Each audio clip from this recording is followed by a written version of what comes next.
দলীয় মনোনয়ন নিয়ে যা বললেন পাবনা তিনের সাবেক এমপি আনোয়ার ইসলাম। গৌরব ব্যানার্জির তথ্যচিত্রে ডেস্ক রিপোর্ট।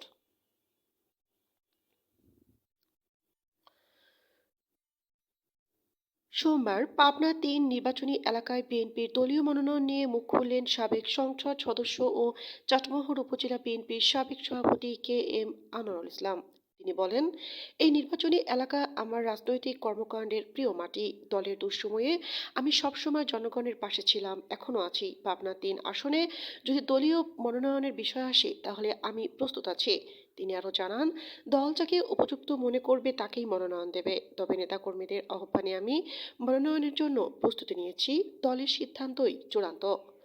এ সময় তিনি দলের নেতাকর্মীদের ঐক্যবদ্ধ থাকার আহ্বান জানান এবং বর্তমান সরকারের সমালোচনা করে বলেন, গণতন্ত্র ফিরিয়ে আনার সংগ্রামে জনগণের শক্তি বিএনপির মূল শক্তি। বলছি না, এ সবাই জানে।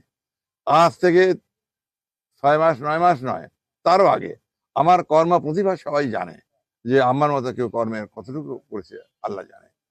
আমি যত মিটিং হয়েছে আমি বলেছি যে কে মনোনয়ন চান, তফসিল উদ্দিন তার বাড়ির চাকর যদি আসে, সে যদি মনোনয়ন চায়, মনোনয়ন পায়, আমি আনারসিত কাজ করবো।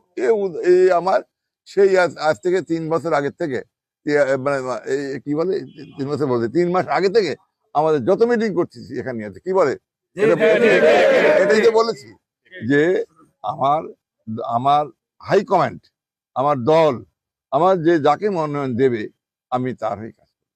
আমি 5বার নমিনেশন নিয়েছি, 5বার আমাকে নমিনেশন চেয়েছি, 5বারই আমাকে নমিনেশন। প্রথমবার দিয়েছে আমাদের শহীদ রাষ্ট্রপতি জিয়াউর রহমান, দ্বিতীয়বার দিয়েছে আমাকে ভালোবেসে আমাদের মহান দেশনেত্রী খালেদা জিয়া, তৃতীয়বার দিয়েছে আমাকে, তিনি বলে দিয়েছেন জনাব তারেক রহমান মহোদয়।